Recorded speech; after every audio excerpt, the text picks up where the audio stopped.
So hi, I'm Marika Kent. I am a lighting designer by trade, and I'm a member of Wingspace. And I brought you the Salon today, along with Yedwab and Robert Gonyo, who are going to be doing a majority of the talking. And they are members of LITS, the League of Independent Theaters, which they'll tell you all about. And as Wingspace is ever more pointing a compass towards activism and community engagement, we thought this would be a great opportunity to answer a lot of the questions we have about as artists, what can we do? How do we get access to our local governments? You know, there's so many different uh, machinations available to us in New York City, and it can be hard to decipher on all the different levels. So we wanted to bring you a lot of insight into that. And with that, I'm going to pass it off to Guy and Robert to introduce themselves and begin. Guy, why don't you start us off? What I am. Hi, my name is Guy Yedwab. My pronouns are he, him, and I'm zooming in from Lenape land. Until recently, I was the president of the board of directors for the League of Independent Theater. Before that, I ran a small theater company, which Marika was very kindly a great part of, and got pulled into this world of doing political activism in the theater space. Robbie, you want to introduce yourself? Hi, everyone. My name is Robert Gonyo. Pronouns are he and him. And I also come to this work as a member of LITS. And I actually worked in politics and state politics for a little while before coming to New York to live out my dreams of being an independent theater artist. And that's true. I'm not that's not facetious in any way. So I got involved with LIT because I run a podcast on independent theater, happened to meet someone who said, hey, don't you do politics stuff too? We could use you. And been working with LIT for about 8 years since.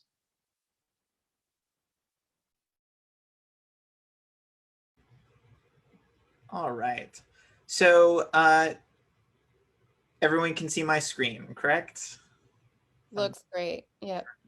So what we're going to do today is we're going to give a little artist guide to political participation. And I want to set some expectations up front. As Marika alluded to, there's many, many different things going on all the time in New York at many, many different levels. We're going to try and get to a high level of different entry points, but no one does all of this, right? It's all about finding something that hits with your goals, what you want to get out of participating in the process, what your capacity is, because all of us are juggling various different gigs and theater participation and human life participation. So the way that we decided to structure this was to talk about different jumping off points to get into the political process. So we'll talk about the state and the city and community boards and organizations. And for each one, we're going to talk about, what's the work that's going on over there? What do they do? What's currently the big issues that are in 2021 right now, front and center of the mind, beyond obviously coronavirus? And then how do you engage with them? Quick engagements, deeper engagements, and what can you expect to get out of that? So that's really going to be the idea, is don't expect that you're going to retain every single piece of information, but keep an eye out for, how do I want to engage? What really seems like a great way to jump in and get started? Because that's, the biggest barrier is just finding an entry point, and then you can find the knowledge you need once you've decided how you want to jump in.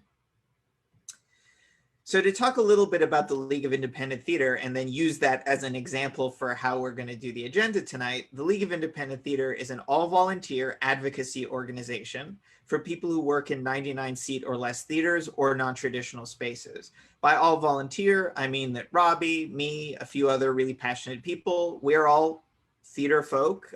Some of us have other day jobs. Some of us are working full-time in the theater.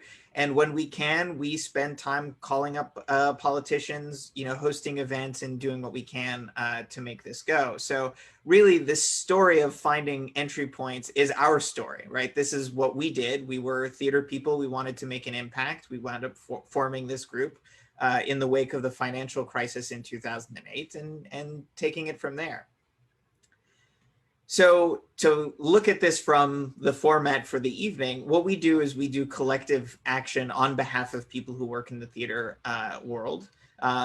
Often that's political advocacy with an emphasis on city politics and now growing state politics as well. And then also community trainings and enablement like this. We want to make sure that everyone in our community feels like they can take action and be active. The current issues that are on our mind right now, a lot of it has to do with what's going on right now, the current crisis with coronavirus. One big aspect of that is open culture. I'm actually going to talk more specifically about open culture at the end as a case study of participation, but just to put on your radar that the ability to do outdoor performances during this crisis, open culture is something that we worked really hard on. Also, things like canceling rent and commercial rent stabilization, because the venues that, particularly the small-sized venues throughout the theater space, have been closed since March, have continued to be on the hook for rent, much as people who have residential rent have been doing. And so it's really important for us to try and get some relief so that we don't lose them by the time we get to reopening. And then also we're trying to push for hearings around reopening. What's it going to look like? What's the strategy? Any kind of information about what will come.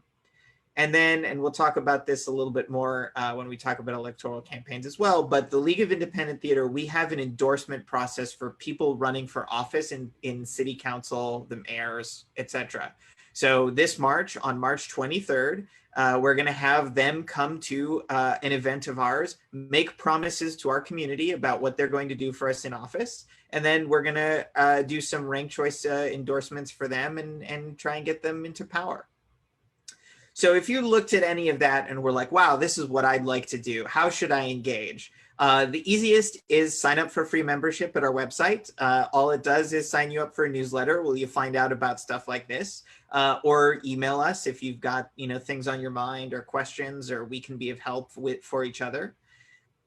A little bit more engagement is a training like this, so you're already chugging along there. And then the A+, really getting passionate is volunteering. Things like we host call parties to push on legislation we're behind, testifying at city council, which we'll talk a little bit more. Or if you're, truly S tier, God tier, being an organizer and helping us do this great work. What can you expect to get out of it?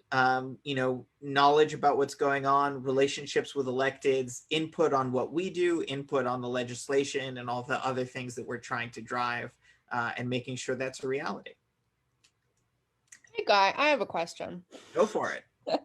So I'm especially curious about cancel rent and commercial rent stabilization and how rent makes, all the independent theaters and theater in general, pretty vulnerable. And I was wondering, like the commercial rent stabilization, for instance, is this something that's been at work before COVID and will continue after, or are these kind of COVID-centered policies that are more Band-Aid solutions? Yeah, so the cancel rent is the COVID response. That is, let's talk about all of the rent that's currently owed by organizations that can't pay the rent during coronavirus. So that's the short term, keep our indie theaters from going out now.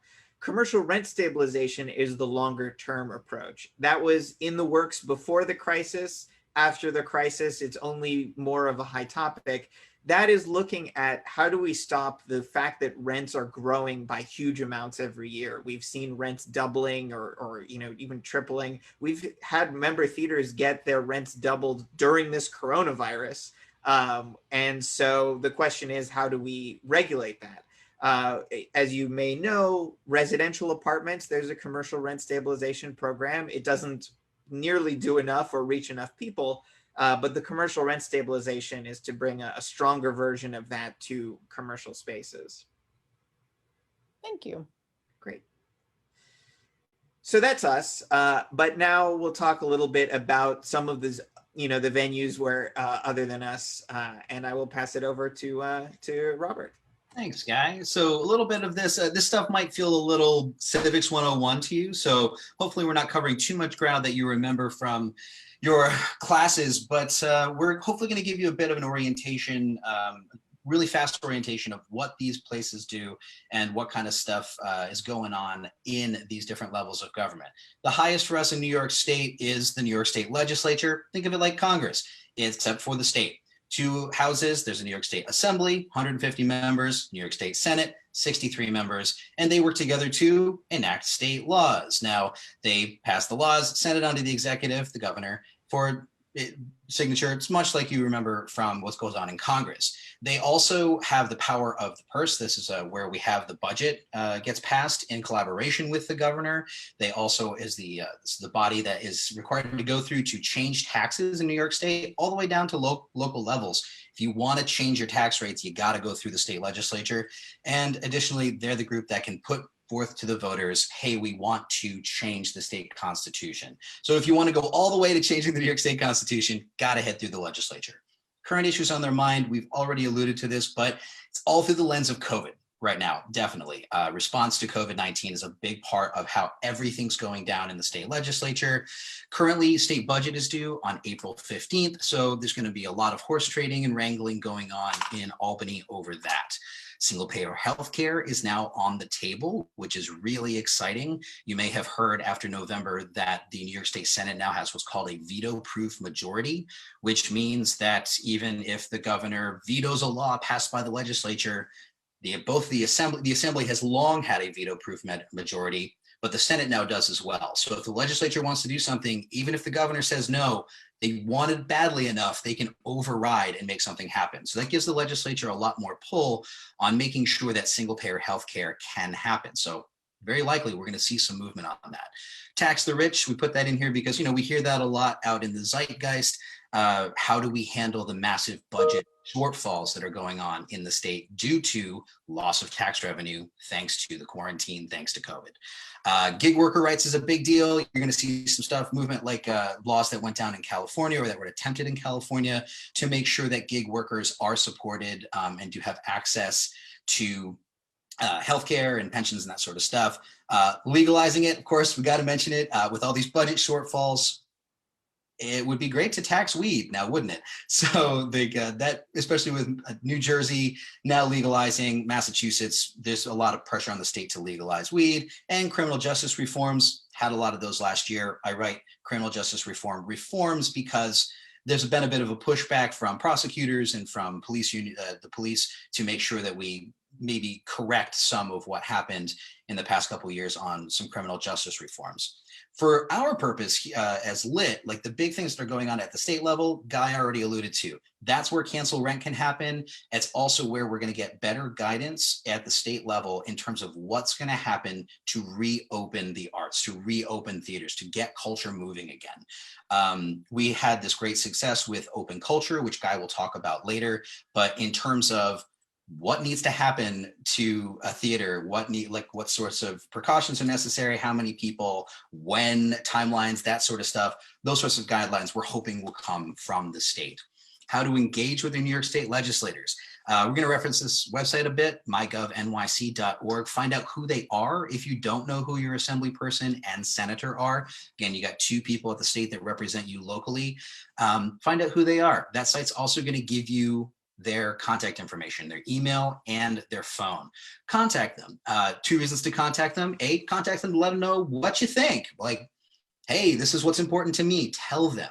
The other thing you can do is you can contact them for assistance. One great thing about local representatives that I think a lot of people don't realize is they're also they can be your access point to services. If you have something that you need from the state, like a state agency, contact your representative. They can help you.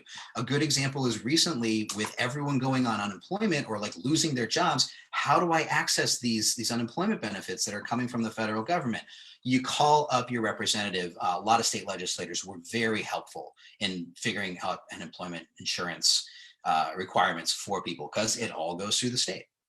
deeper engagement, do that same thing, but go to them, go to their office, go to Albany, get involved, meet them in person. You're going to hear a lot about that as we go along. So we'll keep coming back to being in person.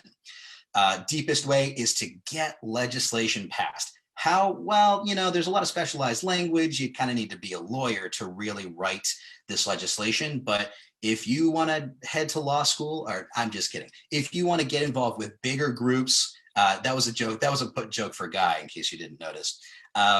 You can work with a lot of groups that are a little bit larger than Lit. We'll actually have people that are on their staffs that are working to create legislation and working with legislators to then introduce it.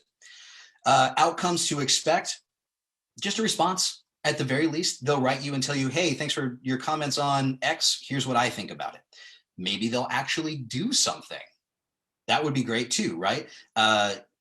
Legislators pay attention to who contacts them and what they contact them about. So your pressure really means something. And maybe you'll get a new law passed because you demanded it.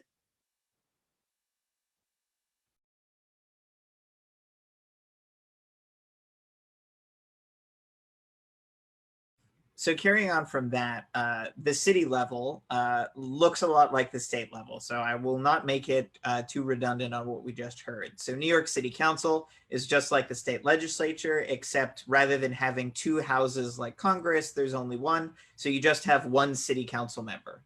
Just like was just said about the state, they write legislation, they do the budget, they distribute information, they provide constituent services. And a lot of the issues we've talked about before are also on their mind. Open culture was something that came through the city. They are also involved with commercial rent stabilization. They're right now considering doing a study on displacement in the arts community, both for where people live and the cultural venues. So that's something that we're trying to get them to not only study, but do something about. They have, just like the state, a budget to put together. And I think you may all remember that in the wake of the George Floyd murders, there was a lot of fight around the budget and making it more equitable and diverting resources away from policing and towards the community. And then also New York City Council is very powerful when it comes to rezonings and housing overall, but particularly rezonings. So where I live in Gowanus, there's a big rezoning. Areas like Inwood, Central Brooklyn have all been facing rezonings lately. New York City Council is ultimately one of the big areas of responsibility there. So how to engage with them? I would say also I'd recommend get on their mailing list if you're interested, because they are very long and very informative. Not their campaign for office mailing list, their actual official city council mailing list. You'll know about public meetings that are going on. You'll know about resources that become available. It's really a great source of information. The next level up, calling their office, talking to them at public meetings, testifying at city council hearings. New York City Council has open to the public hearings where anyone can testify. That gives you 3 minutes to say exactly what you want into the official record. And then the deepest is build a relationship. If you keep doing this over and over again, they will come to know who you are. There's not a lot of people, particularly in city council, who are actively involved day to day. And once you build a relationship with them, you can really become influential in their thinking and in what they're doing. Outcomes to expect, like we said before, they can help you with local issues. So for example, if the Parks Department is not responding to you about the permit, call your city council member and they will do their darndest to get a human on the phone, because that's just free wins for them. And then get them on board with legislation and other priorities.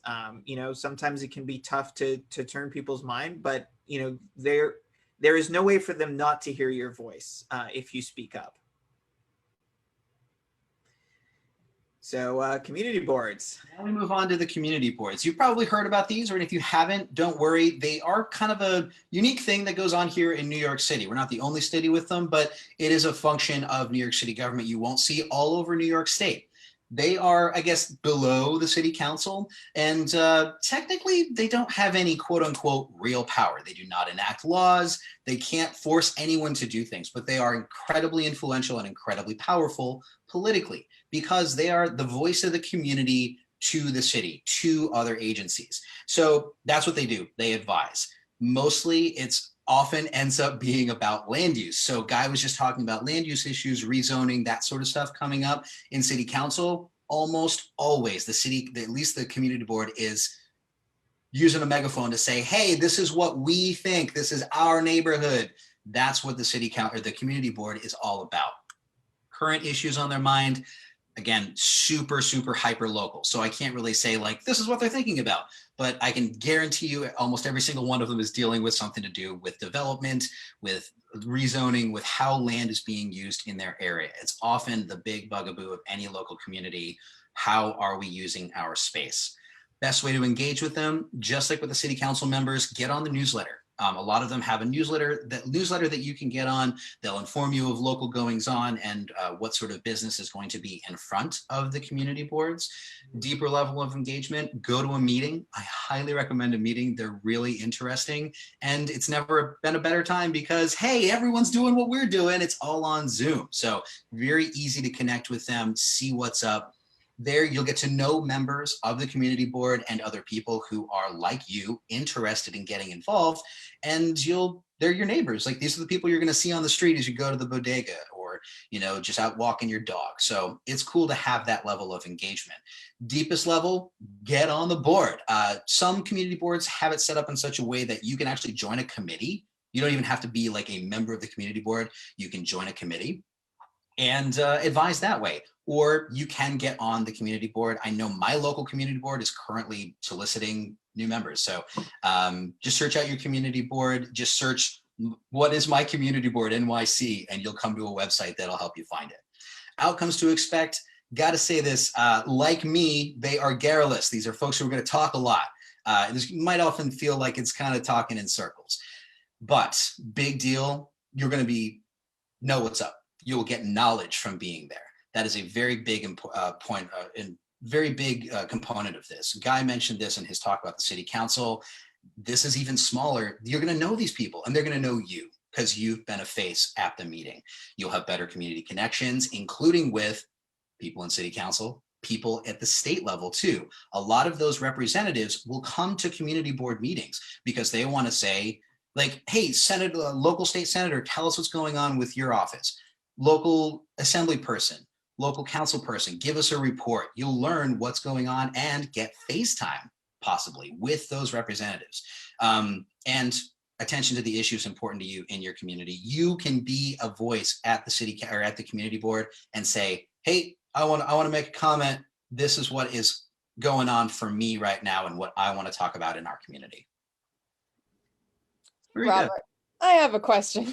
So I will say in all these different levels in the state legislature, the state legislature, the city council, community boards, I always feel really intimidated by these structures because I feel like the arts hardly ever comes up in the platforms of these people.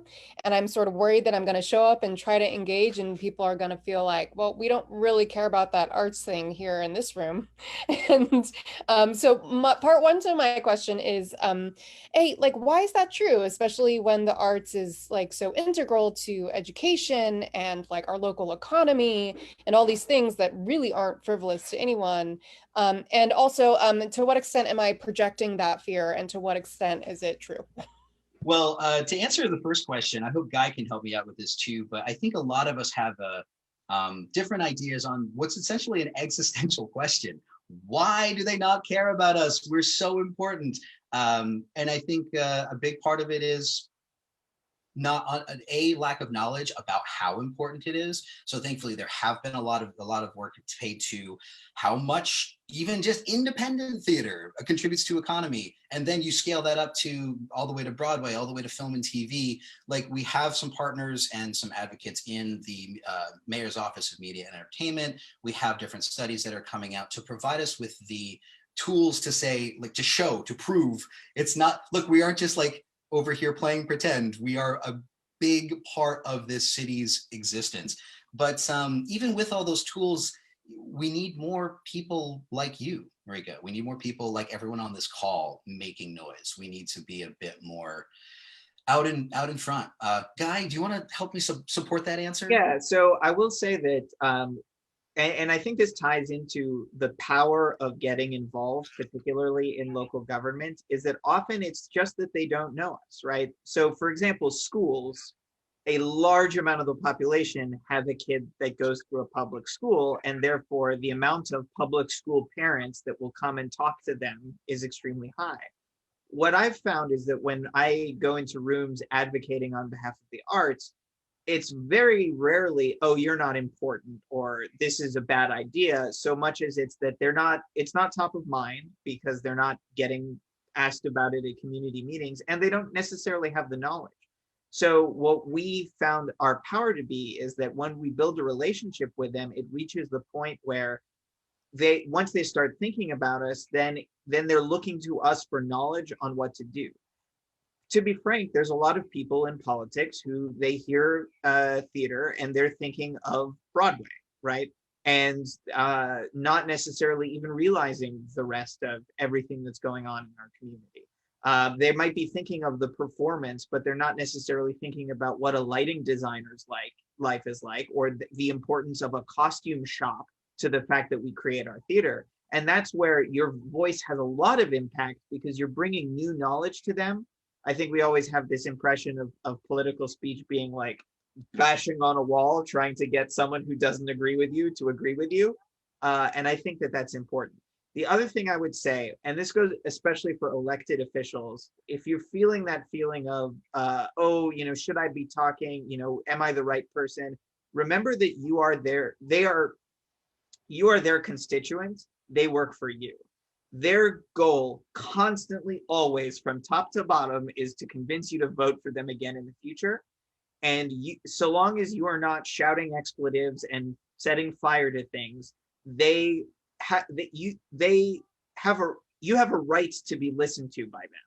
And so own that power, the fact that you're there speaking about something legitimate, and their job is to listen to you. And it's up to them to figure out what to do with that. Thank you, Guy. I knew like somebody would say that very articulately, and you were the man to do so. You were the guy to do so. And your second question, I love this question, and I would kind of go back to one of your early slides when you said speak from your experience, and I would encourage you all to think back to your experience being in the theater and the first time you walked into a theater and you had no clue how to do this, how to like what is a leako versus what I don't know. You telling me things about like I don't even know how to set up a ladder. You want me to climb this thing and hang a light? And you didn't know what it means, what's stage right from stage left. You didn't know. And you spent time there and you learned and you engaged with people, I bet. And hopefully if you had a good training in the theater, the people around you that you met when you came in were like, oh, you're new? Sweet. Here's what this means. You're able to ask questions. You're able to learn things. You're able to get more acclimated to the environment. Unfortunately, politics and government and community boards and all of these different things, they can be a bit insular. They can look a bit inward. That's why Guy's response about us like advocating and getting out there and telling them what we need and telling them about the needs of our community is so important. But that initial trepidation when you walk into the room, we've all felt that before, and you've all gotten over it before, and you've become, masters of your field. You don't necessarily need to become a master politician, but the more time you get into those rooms, the more time you spend just like even just reading articles about this stuff, the more comfortable you'll feel. And to allude back to what Guy said, it's your right. It is your right. It is your right. I will encourage you to say it's your responsibility as well. That's my opinion, but it is definitely your right. What a delicious answer. Thank you, guys. I'll also throw in anecdotally that Guy's on the community board in my neighborhood. And every time I have a question like, why is 4th Avenue taxi stands on one side and like new high-rise buildings on the other? Guy knows. He knows the answers to all those questions because he's been listening to people talk about zoning and all these things in our neighborhood. So just throw the... You asked me a question and I deferred to Guy right away. Community boards. You flatter us. But yeah, absolutely. Just to keep a few other areas. These are a little bit more niche, but they are important. And I think, less talked about ways. One is something called participatory budgeting, which this is something that theater people gave to democracy, and so I'm extremely proud of it. It started in Latin and Central America out of the traditions of invisible theater and theater of the oppressed. The idea of participatory budgeting is the community deciding how the budget is spent directly.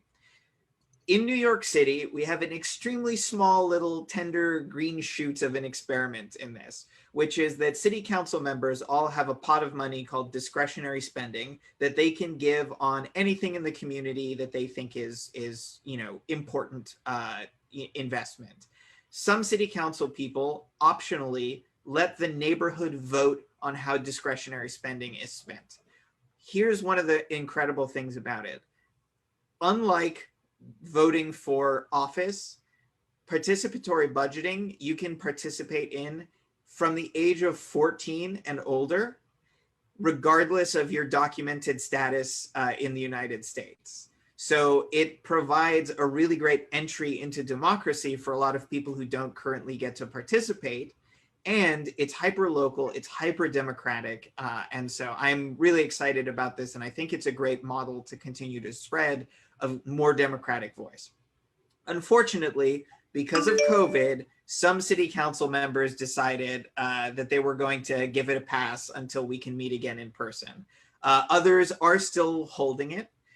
In terms of in terms of what specific issues, much like community boards, hyper local. So in my community board, that involved buying a mobile shower for the local homeless, creating a outdoor reading library that doubles as a little tiny performance space. So it's specific investments that will benefit the whole community that people get together. People from the community come up with the ideas, people in the community research those ideas, and then the community votes. And it runs from fall to spring. So how to get involved? The quickest is keep an eye out sometime in the spring. If you're in one of those districts, you'll be invited to vote on projects. Super quick, super easy. You can do it online. Medium term is in the fall. Come up with ideas of how your neighborhood could be better and see if you can get folks interested. And the longest term is to join one of the committee. They're the ones who look through the ideas. They debate about, how it's going to impact I know that my participatory budgeting committee has an equity analysis to see who in the neighborhood it benefits and make sure that that's equitable. We kind of take ownership over the ideas and turn them into something real. What's the outcome you can expect? Have a voice in your neighborhood. Learn more about what those issues are on an extremely, hyper local way. And like community boards, getting connected to your neighbors, maybe get a project funded, but I think it's a great process for democracy. Now we get down into the more like messy underbelly of democracy. So how do we organize ourselves when, you don't have a group like LIT? The larger way that people organize themselves is with political parties. Again, super civics 101, but a party is a group of like-minded individuals organized around an ideology with the goal of exerting political pressure. Usually that's within the different bodies that we've already talked about. And then below that, you've even got clubs. Clubs are essentially that same thing, but they're almost like an outgrowth of what the used to be like urban faction politics. The local group over here, head by this boss, wants to make sure that they control the local Democratic Party so that their issues are what the party is fighting for. It's almost like just different ways to try to exert political pressure. So if you join a club, a lot of times nowadays, they're based around a particular interest, whether that be like a larger interest, like a leftist politics, like DSA, the Democratic Socialists of America, or you got the Stonewall Democrats who are arguing for LGBT rights and want to make sure that that's part of the party platform. You have people, there's women groups, there's like different, all sorts of different interest groups. So their goal is to try to make sure their interests are getting to the fore of the party. Current issues on their mind. The big thing all the time is just like staying on the ballot and keeping or getting some either maintaining or achieving some sort of power. I write it's a battle for the soul of, because we've all heard this about both the Republican Party and the Democratic Party as things have been, getting more polarized in this country. Which direction are they going to go? Local party clubs and even more interest specific clubs are they're kind of like the fronts for this argument. How to engage them. Biggest thing is like vote with them. There's not only the Democratic and Republican parties. We have, I think, 9 political parties in the state now. So if you might have heard a thing in 2020 about vote for me, but vote on the Working Families Party line. That's to make sure that, hey, you're telling a representative, I agree with your positions. You might be running as a Democrat. You might be registered as a Democrat, but I'm voting for you on the Working Families Party line because I want you to lean your politics toward this. They pay attention to those numbers. Get on their mailing lists, join in most of these places. Joining them is much like joining Lit. You're basically adding your name and saying, I support what this group does. Deeper, reach out, get involved with them, talk to them, know who they are. I write beware they're insular, just because they can be a little, once again, like very inward looking, mostly because they want to preserve their interests. They don't want outsiders to start to spoil those interests. But that's a good way to reach out. And then deepest, you can become a precinct captain. You can work for the party. Especially here in the city, there's a lot of precinct captains who are elected people who are working on behalf of the Democratic Party or the Republican Party to go out and make sure that we're getting out literature about our local candidates, that we're registering more voters. They do that footwork. Outcomes to expect, big thing is, and we keep coming back to it, we're going to keep hitting on it. The more you're in these rooms, the more you're talking to people, the more you just see them and they see you, you have a seat at the table. They can know who to talk to when they're like, hey, that's the theater guy, right? That's the girl who is the costumer. They will, you have a seat at the table. We have to end with the caveat. Don't forget, in New York City, Democratic Party politics are in many ways the city politics. It's almost a given these days that if you win the Democratic line in most of the city, you're going to win the party. So all of those smaller clubs, those other parties, the non-major parties, their influence is what's going to bend those candidates toward a different sort of toward other ideas and other perspectives and taking on other issues. And then the next way that to get involved is to get involved in one of those areas we've talked about, but through an organization.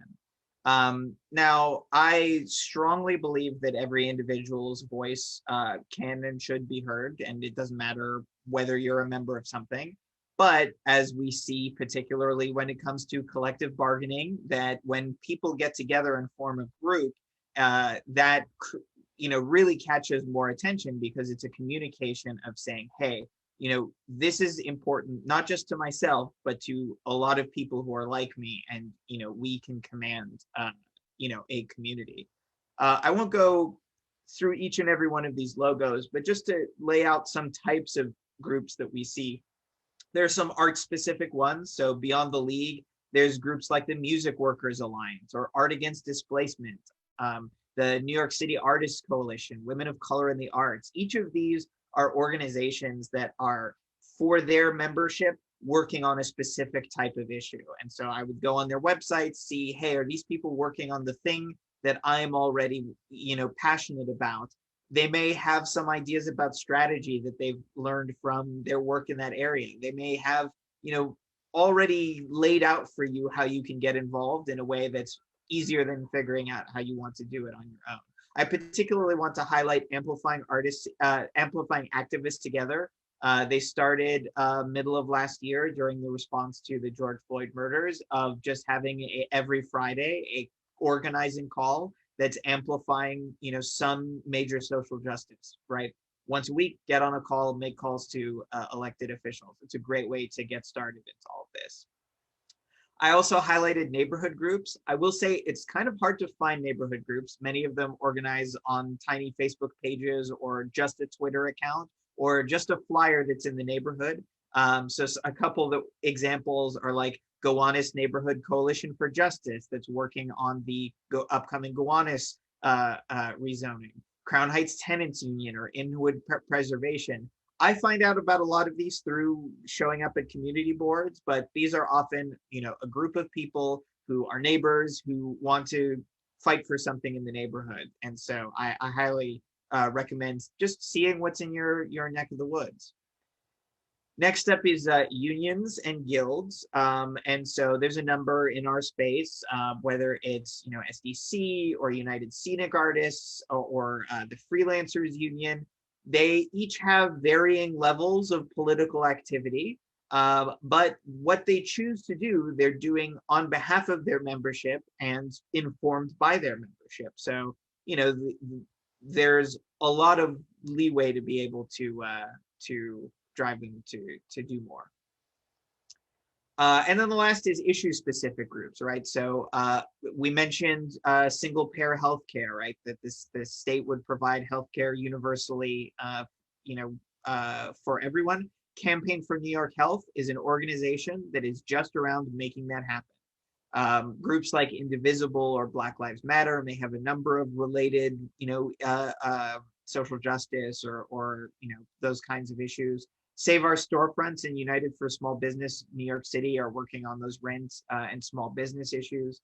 But if there's an issue that's hot on your mind, there may be a group that has focused around that specific issue, and they may, be very close with the legislators who are working on it. They may know the lay of the land and may be very effective. And then lastly, I put up at the top, I see your hand, Marika, but up at the top, I put your group here because if there is an issue that you don't see a group for, you can't find a group for, get some people together and organize around it. Even if it's 3 or 4 people, many of these organizations, and I won't call them out and say which, but many of them are 1 or 2 people, right? But they have, a community that they represent and that they're very closely connected to. And, they put together a Squarespace site and the logo and it gives them a little bit more power. Right. So any organization, could be doing something in pushing forward the conversation.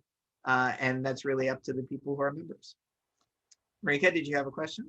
I do. So, as I think you already know, like a lot of Wingspace members are part of 829 or in another union or will be in 829 one day. And so I'm curious specifically about the relationship between the unions and the government, particularly the local government. And does the government have oversight over unions, or because I always think it works one way, like the unions, will make the government aware of specific things or issues or write letters or things. But I was wondering if you could tell us more about that relationship.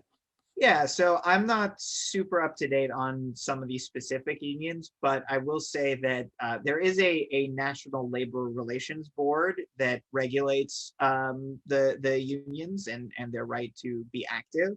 At a city level, for the most part, the city isn't regulating the unions, but the unions are making themselves heard. Depending on the union, that might be in electoral campaigns. You may see them endorsing candidates for office and pushing forward for specific legislation. Sometimes it's just advisory. They're going, behind the scenes. There might be a piece of legislation that's about, putting a new tax on Broadway tickets or a new, some similar thing. They may speak to legislators about how it's going to impact their members. They may testify. They're one of the biggest groups that often shows up to government testimony. They often have dedicated government relations people that they're using to do that. Some of them are members of larger unions. So for example, United Scenic Artists is part of larger IATSE. I don't know to what degree United Scenic Artists does that, or that IATSE does the political organizing on behalf of the member unions as a bigger collective. But for example, Freelancers Union, I happen to know, is extremely active. And one of the things that they did was they passed through City Council the Freelance Isn't Free legislation, which provides rights for people who are freelancers or working on 1099s, making sure you get paid, making sure that you don't get taken advantage of if you're doing some preliminary artwork and things for that. And so, yeah, I think you should look into if you're a member of a union or thinking, look into what their history is. And remember that they have the potential to be very active, right? And it's just going to be their internal strategy and what they're hearing from their member, what they are going to consider to be, to be in their interest. Excellent, thank you. Great. Which brings us actually neatly to electoral campaigns. Super quick, we all know what a campaign is. It's the effort by somebody to take office or keep office, some sort of position in government. Things are going to be a little different this year. Real quick, if you haven't heard about ranked choice voting, it's now in effect for primaries in New York City for local races like city races. Ranked choice voting is a really cool system whereby you don't have to pick just one. Every person who casts a ballot has the opportunity to vote for between 0 and 5 people. And if you vote for more than one, you get to rank them. So you can say, like, I like this person best, but if I really like Marika best, but that guy Yedwab, super cool. I like that guy. I'll put him second. And Robert Gonyo, he kind of knows what he's talking about. We'll put him third. So when you put your ballots forward, you have said, I vote for Marika, unless. Now, what happens is when all of these ballots get into to be counted, the winner needs to get 50% plus one. If there's, like the mayor's election, 30 people, and all of these people are getting votes and nobody gets over 50%, then what the way the tabulation works is they look at everyone who voted for the very last place finisher. And they say, okay, your vote no longer counts for that last place finisher. They're out of the running. We now count your second place person. And then you add up all those totals again. Did somebody get over 50%? No. Okay, then the next to last person, who's now in the last because the first person's been removed, we go and look at their second choice. And and so on and so on until someone reaches 50% plus one. There's a lot of really great examples online. If you just search, how does ranked choice voting work into YouTube, you'll find something cool. But that's how you're going to cast a ballot this year for city government in 2021. So current issues on the mind of electoral campaigns, everyone's out in campaign mode right now for city council and other citywide races. And they're all thinking about how these new ranked choice voting rules work. We just heard recently there was it mayor guy that we had somebody actually have a ranked choice endorsement? Yes. Yeah, for the first time, organizations have been ranking their endorsements as well. So it's like, we want this person first, but this person's also great.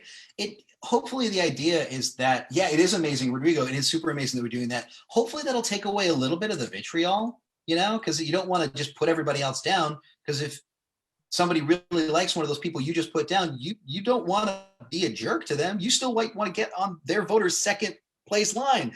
So hopefully it'll lead to a little bit of a nicening among races, we hope.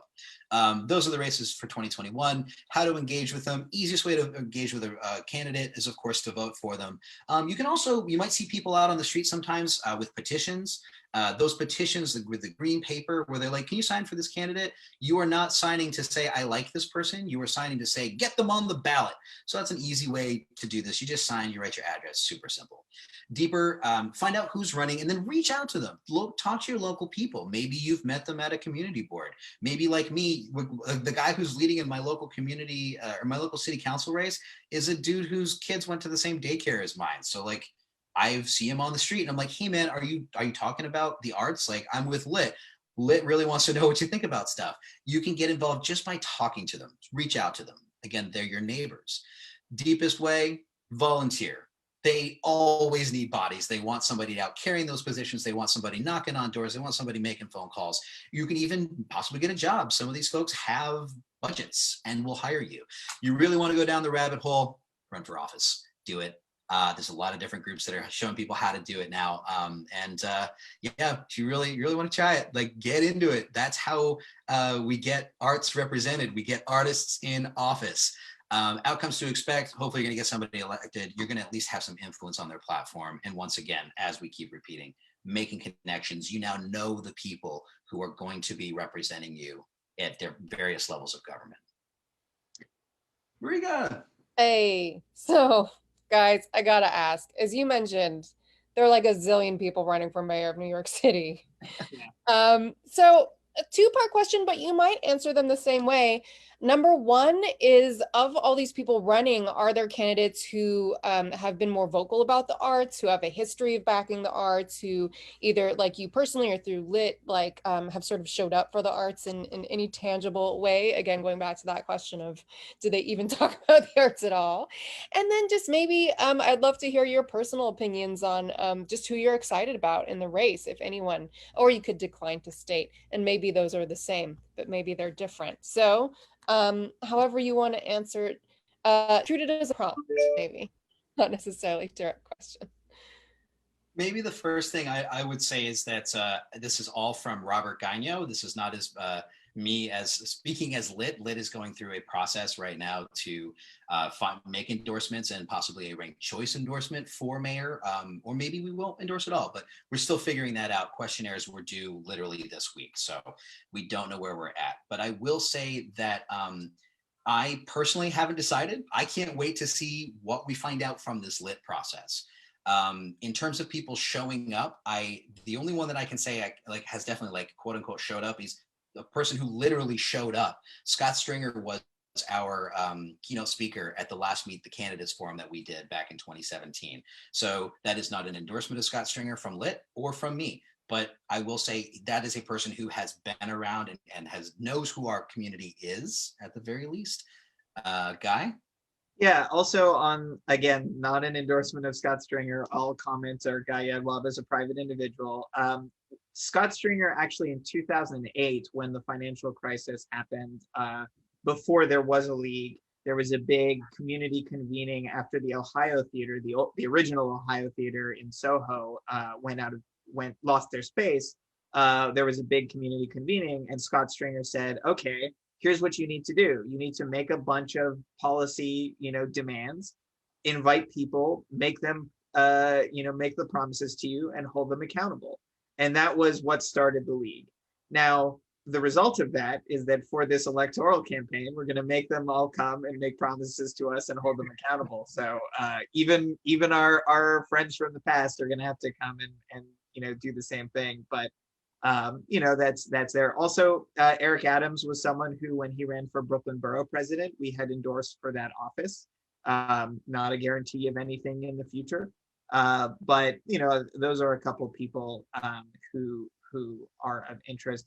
The other thing that I want to say about this electoral process in general is that this is the beginning of building relationships that you then take advantage of after the election, right? So if you're involved in a city council campaign now, and then they become a city council person, you go to visit them at their office. If they're good at politics, they will remember, or someone on their staff will remind them, oh, this is someone who stood out on the street holding a sign for you for 8 hours during when you needed them to. City council races are decided by a few hundred votes. Mayoral is a bit bigger scale, but city council in particular. And there are people from our community who have been very successful, most notably Jabari Brisport, who went to NYU's experimental theater wing with me, is now just a few days ago was sworn in as a state senator. While he also continues to teach in public school because the man is a legend. So it really is something that you can have. It's very different than presidential electoral politics, where you are but a drop in a 320 million dot ocean. I will also support Guy's answer with just a caveat to remember: you don't necessarily have to worry about picking the winners. So I got to make sure I support the person who's going to get elected. So let's get out in front of the horse race and figure out. These are people. Anyone who's running for office, who's taking the time to do this, is somebody who's engaged in their community. And even if they lose, if they're a person of value, if there's someone you've talked with and you recognize this is a good human and wants to help my community, even if they lose, they're going to still be involved, and you never know where they might end up on different pathways. So don't worry, like, oh my gosh, I got to make sure I pick the person who's going to win. This year you get to rank choice vote, so you can put them first if you want, and then don't worry, your vote's not wasted. You might be able to vote for multiple people, but also just remember that connections are long lasting, and this 2021 race will soon be in the rear view mirror, and we'll be looking at 2025. And that could not have teed me up better for going into what I'm going to do now. We've gone through all the different places where you can participate, so you can let out a deep breath. We're going to talk about 2 quick case studies of, examples of people getting involved, making an impact, just to show, some of these tools being put together in different ways. And then we'll open it up to your questions, because we definitely want to make sure we have time for you to participate here as well. So open culture. I mentioned at the beginning that when the coronavirus started, our entire world shut down. And by the summer, when restaurants started to be able to claim public spaces for, socially distanced dining, we started to wonder, well, are there safe ways that theater could do the same, right? That there could be, a masked up, socially distanced way of doing live performance, especially independent theater, where we're used to things that are small, where we're used to, if it has to be a one-on-one performance, we'll make a one-on-one performance work, right? If it has to be, a puppet show with 3 levels of screens between any person, like we will make it work. But the story of open culture actually starts in 2013, and it goes back to what was just said about you make these relationships and you don't know where they're going to wind up. So we endorsed a candidate for Manhattan Borough President, and she did not win. A few years later, she was appointed by the mayor to be the head of the mayor's office of media and entertainment. We reconnected with that relationship. She remembered us. We became very close with the mayor's office of media and entertainment. Fast forward, she has left, but we still have this relationship with this agency because the people who worked with her are there. And once the coronavirus sets in, we want to get moving on this open culture. So we call up these folks at the agency and we say, look, we think that there's a way to do guidelines. They say, oh, we don't know what that would look like. Can you put together a proposal together? We put together a couple pages of what we're trying to get. They submitted it to various agencies. It was very slow. It was extremely frustrating, but we kept at it. In parallel, we were working on cancel rent. We had a town hall about cancel rent, and one of our elected partners, Jimmy Van Bramer, who represents the Long Island City area, showed up, and we said, in addition to cancel rent, what else can we do? And he said, oh, I'd be very excited to find out how we can help reopen. So we said, hey, we need to follow up with that cat about this idea that we've been pushing. So between the agency that we were already working with and Council Member Van Bramer, we were able to help get him to craft that legislation. Other groups started getting involved, and everyone, had input. The mayor's office got involved late on and made some interesting tweaks to the legislation. And then it passed. And now, starting in March, there will be the ability to do it. I'm exceptionally frustrated that it starts in March 2021 and not, April 2020. But it's going to go through the entire year. And I think there's a very good chance that it could become something permanent, that there'll be a much easier way to do live performance. Again, we had to build up multiple relationships over time, right? We leveraged the fact of people that we had tried to get into office, some who made it, some who didn't. And that was a sustained campaign. This is a really good example of the type of campaign that having a larger group or a larger coalition or, some real organized attention can make a lot of impact over time. Now, if you don't want to go down that route of creating an organization or working closely with an organization, then might I interest you in our second case study, which is really looking at the budget justice fight from last year. So I don't need to recap for everyone that George Floyd was brutally murdered. There was a string of other murders, all by police. And the community said, mad as hell, we're not going to take it anymore. And so people just started calling city council. Now, I mentioned before that city council is something that elections turn on 100 votes, right? It's very small. People know each other. One of the city council people we work with said that in the week after the George Floyd murder, he had gotten 140,000 calls and emails. That's notable for two reasons. One, no matter what he thought he was going to be doing that week, what he was going to be doing is what 140,000 people are reaching out about. Two, he had a number because they count. They always count. Even if it's something that they're extremely resistant to, they're always going to count the calls, the emails that they get in. And the things that get attention are the things that people are calling about. As a random example of this, in Congress, the number one thing that anyone has ever written into Congress about is when Congress in the 1990s tried to change the rules about prescription drug reimbursements, because retired folks were very motivated to make sure that they still got reimbursed for prescription drugs, right? So even if it's not the biggest thing on the horizon, we can make it that way if we reach out. It's helpful to write a little script for yourself or find scripts that are online. The calling has a little bit more impact than emailing or texting sometimes, just because the fact that it's easy to email and text also makes it a little bit easier to disregard. But it's about volume, it's about consistency, and you will often hear back and hear some great information. So those are kind of two examples of ways you could, reach out and have some impact. That brings us to the end of what we wanted to share. And I know it's been a lot of information. I know that folks from Wingspace have been very kindly sharing our links in the chat, and you can always follow up with us, but we'll turn it over to Marika and see if there's questions from the assembled masses. Yes, thank you. So I'm just really quick gonna make sure that people can unmute themselves. All right.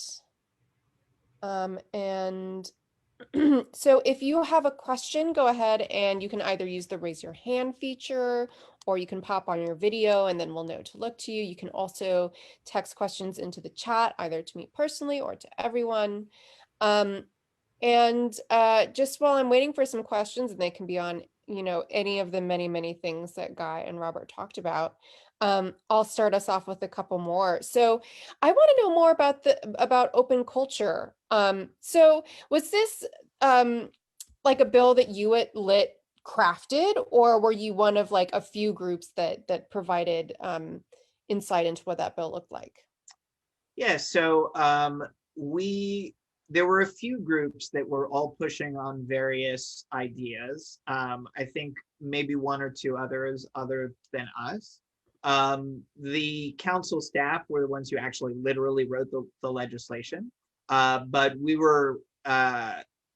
it was at our cancel rent event that the penny dropped for city council member Van Bramer, and he made a public in a recorded Zoom promise, which I didn't mention, but the power of getting someone to put in writing or in a public forum what their opinion is really, really helpful and powerful when you're get those receipts, y'all. Yeah. But yeah, and then as it went along, more and more organizations came to the table, provided their insight. Yeah, we were there from the beginning of this beast. Excellent. And that also seems like a pretty significant milestone for you guys as an organization to go from forming in 2008, did you say? Yes. Right, to like having this past like something that's specifically for our community. Not trying to shoehorn the arts in through like another door. So I was wondering if there were other sort of milestones, because I was just thinking about the suggestion to start a group of your own, like if there's an issue you want to form around.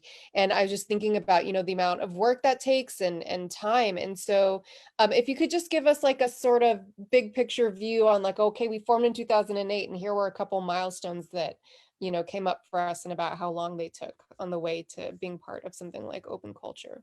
Yeah, I'll take that. So part of it is that we had to learn a lot, especially because none of us, until Rafi came along, none of us had any political experience at all. So in 2008 was the foundation, and for a while there was a lot of just like, first off, getting together and getting drunk and crying, which is a very necessary healing step along the way. And then a lot of defining what we actually wanted, right?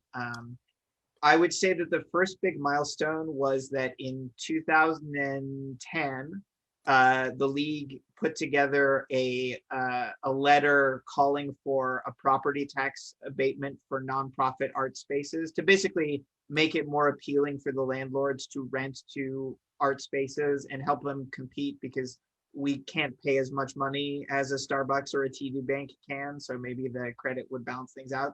And got all 12 Manhattan community boards to sign the letter.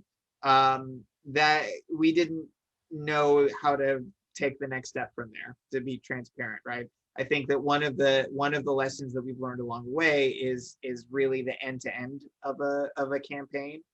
2013 was our first electoral, the first time we did a campaign endorsement. It was a shocking success to us. We had probably 30 candidates come to be at our event. We endorsed a bunch of them. About half of them took office, and many of them are relationships that we're still leveraging today. And so that was the first time that we really said, this is what we're going to do. It led to our first time working on legislation. We still didn't fully understand the effort and the focus that it takes to get it over the finish line. But that was, I think, the 2013, we were kind of learning that part of the process. I would say that the next biggest milestone was in 2019, was when we got the Mayor's Office of Media and Entertainment to do the economic impact study specifically on small theater. And I posted a link to that earlier in the chat. Really important because it has this like one sentence where it says 1.3 billion in economic output, 8,400 full-time jobs, and $512 million in wages, which now is like part of the opening sentence of every email and script, because now we can point to, this is what we mean in the dollar terms that some of you strongly care about. So to touch on the second part of the question, which is, if you're going to do this yourself, part of it is that I think we could have done more to be in coalition with other groups. This year we joined United for Small Business, New York City, which is a coalition of a bunch of advocacy organizations working on rent and small business issues.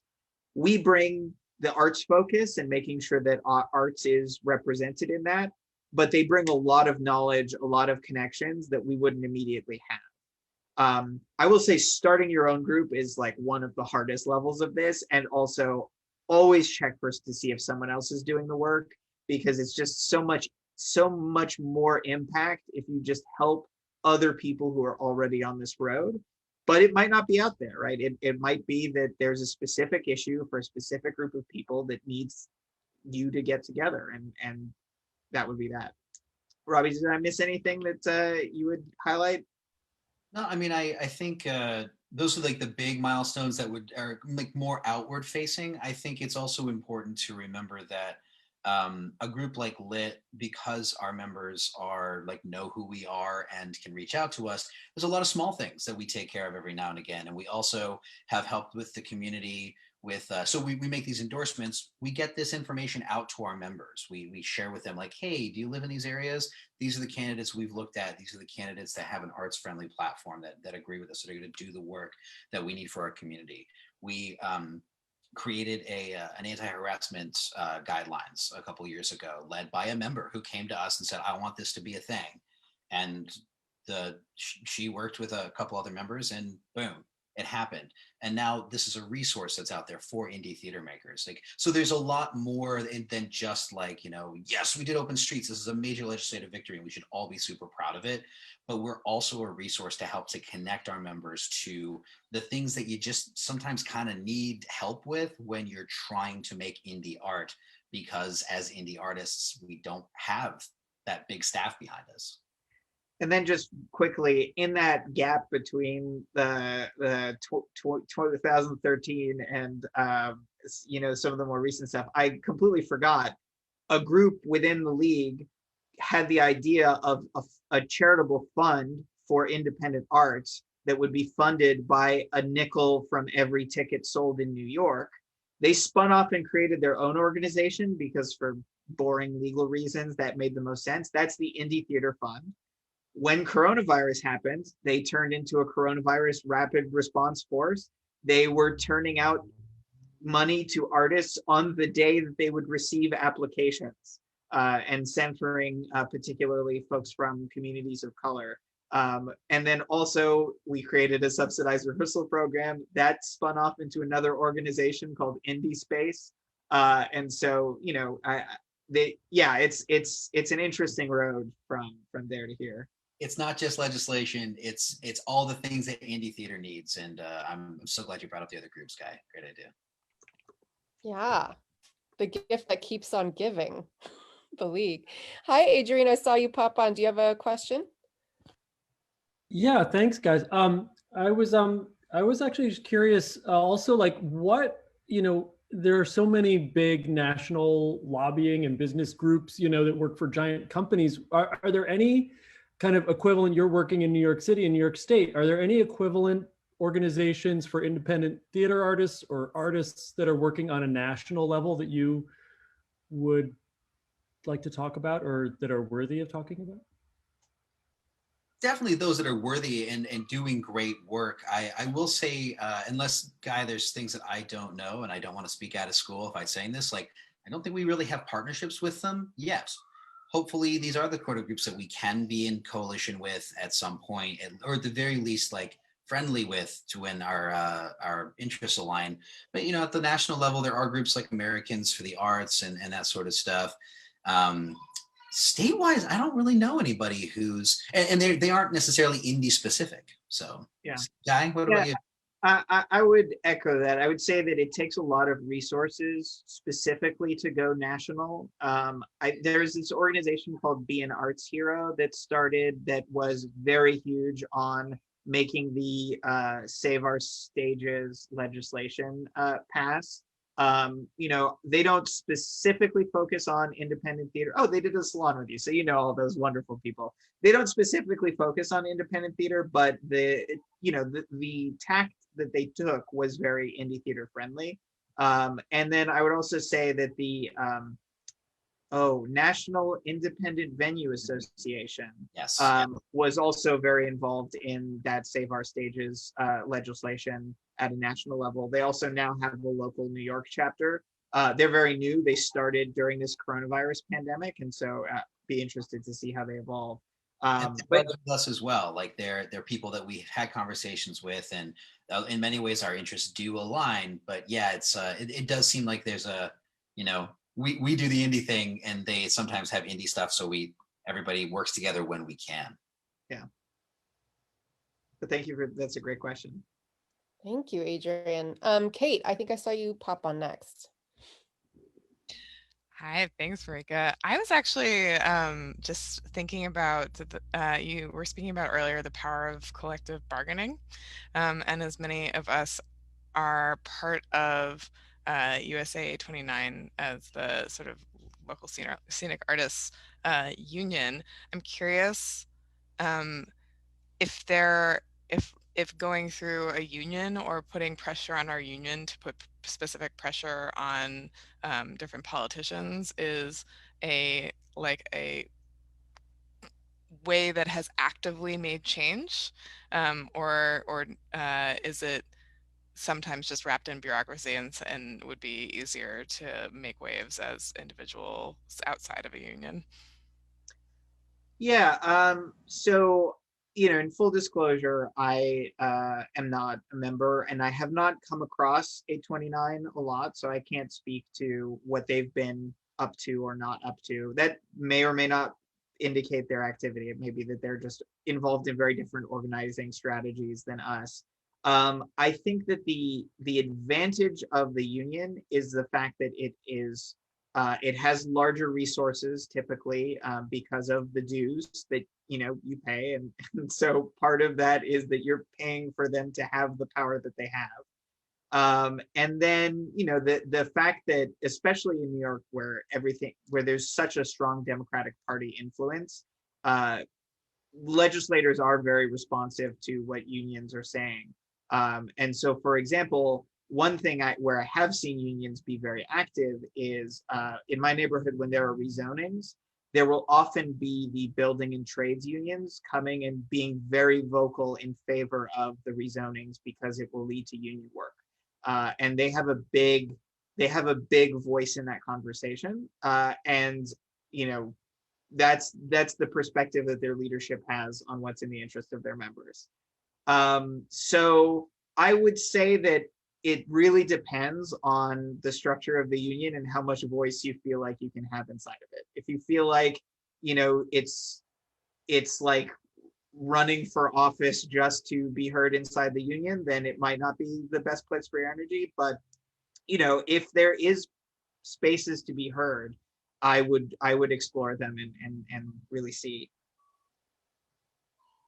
Yeah, explore. I would also advise you to explore what the union already does. I mean, Guy referenced that we just don't know actually, but if they currently have a system in place of people who are doing lobbying efforts, who are doing this kind of work, maybe they're just dormant because they don't think that that the members want it. Maybe it's never existed because there hasn't been enough interest or there's not enough resources, whatever. I would explore that and find maybe Kate Freer's the person to become the head of the lobbying arm.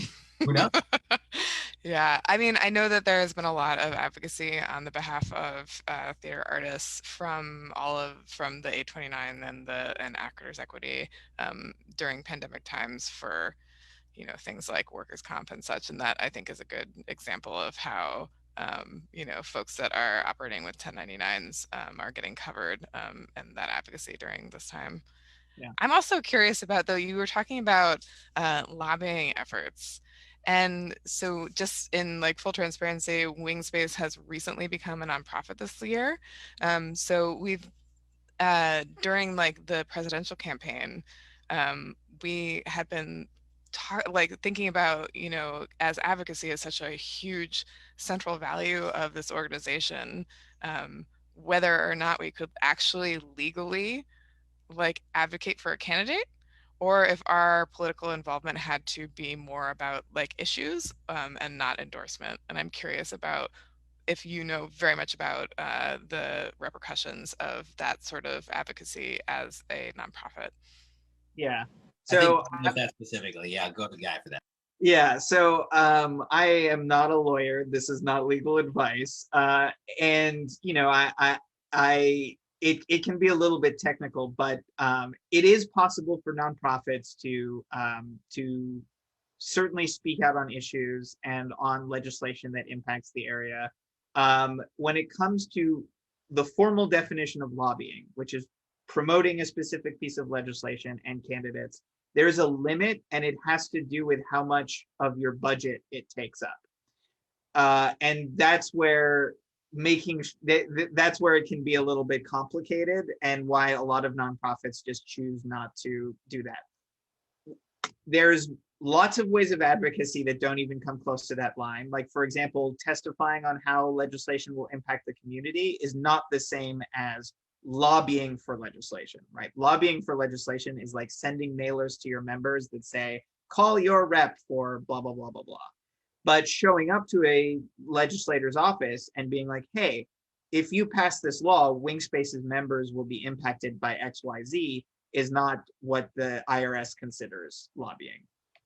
That's an important thing to note.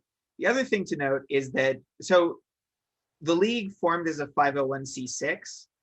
because we wanted to be able to make a majority of our work endorsing candidates for office and endorsing legislation.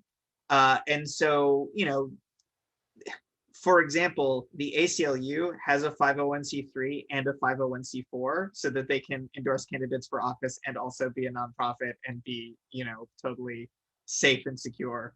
That's also sounds like a headache of paperwork, but there's ways that you can figure it out. Using the law for how it benefits them. But yeah, I would say that it's something, certainly it's important to get good advice and someone who might know more specifically than me. But I would say finding out what the limit is so that you can push towards it is always a great idea. And also, no matter what, telling your membership what is going on, like just giving them news information is always great. Oh, so good to know. That is like a subtle difference, and yet different it is. Yeah. Yeah, thanks, Kate and Adrian. And Edward, what about you? Did you have a question? I do not. I just I turned my video and we're talking into a void. Well, good.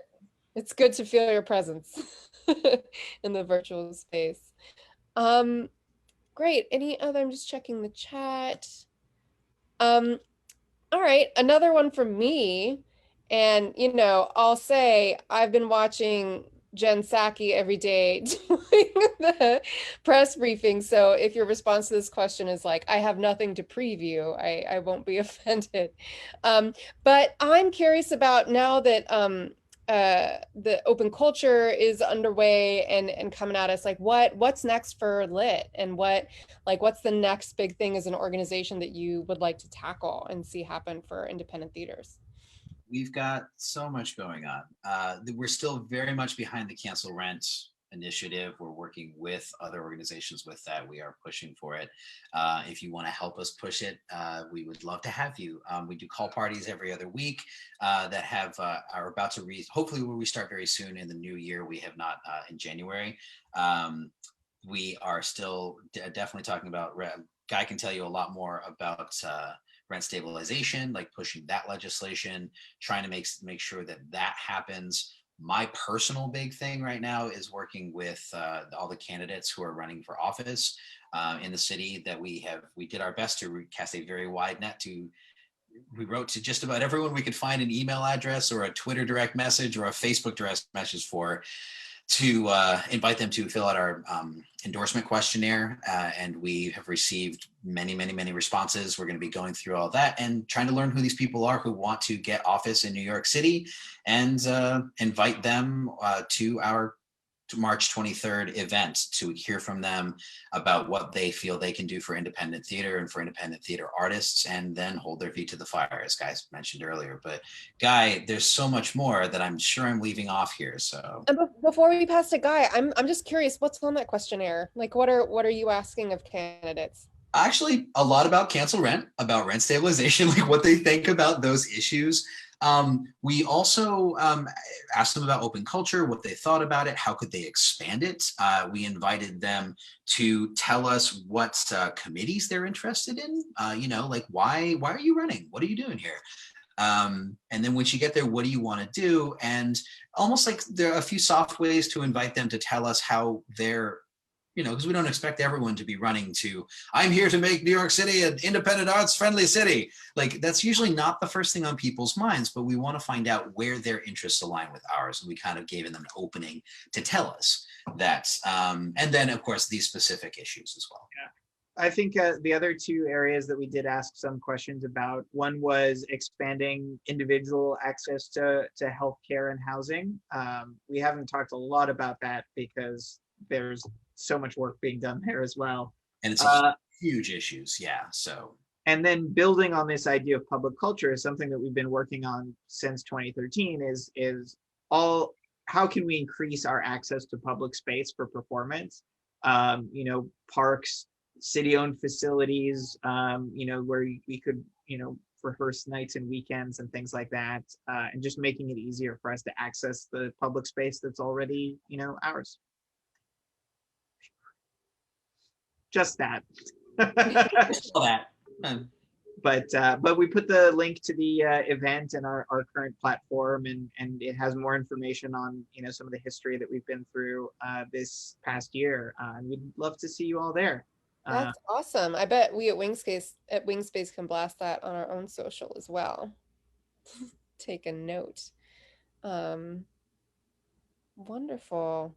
I think we're out of questions from the group. So is there anything else, burning thoughts or ideas or things you are like, oops, I forgot to say that before we wave and thank you for your time? I feel like we've already dropped a lot of information into your brains. And if there's follow-up questions, if you have a specific thing on your mind, reach out to us. We get around and have seen who's out there doing what. So we'd be happy to help steer you towards whatever you want to get active on. That's right. Oh, and if you want to join the League of Independent Theaters, what is the metric? It's like if you've done 3 shows. Yeah, our like base criteria is if you've worked on in any capacity or attended 3 independent theater shows. But also we had a couple of people reach out and say we started a theater company during the pandemic. And so we've only done 2 Zoom shows, and we're like, of course you're members. Only an independent theater person would start a theater company during a pandemic. Like, you're one of us. Really, we just want there to be some level of connection with our space. So I feel 100% confident that everyone here qualifies easily. Sure. I bet. And then you get those emails that let you know about those call parties and events like your ones on March 23rd. Excellent. Yep. All right. So Kate, is it true that we tend to just leave the link open a little bit in case people who have been under lockdown stress just want to socialize? Yeah, this is still a thing. But I just would like to echo just thank you so much, Guy and Robert, for joining us and coming and sharing space with Wingspace and taking this opportunity to share some knowledge. And thank you so much, Marika, for organizing and producing this. And someone will drop some information in the chat if you want to support more of these salons. And or if you also have any ideas for topics and would like this as a forum to do that, specifically anything that centers on community design and activism, this is a space to do it. So just thank you so much for sharing space with us today. Much appreciation.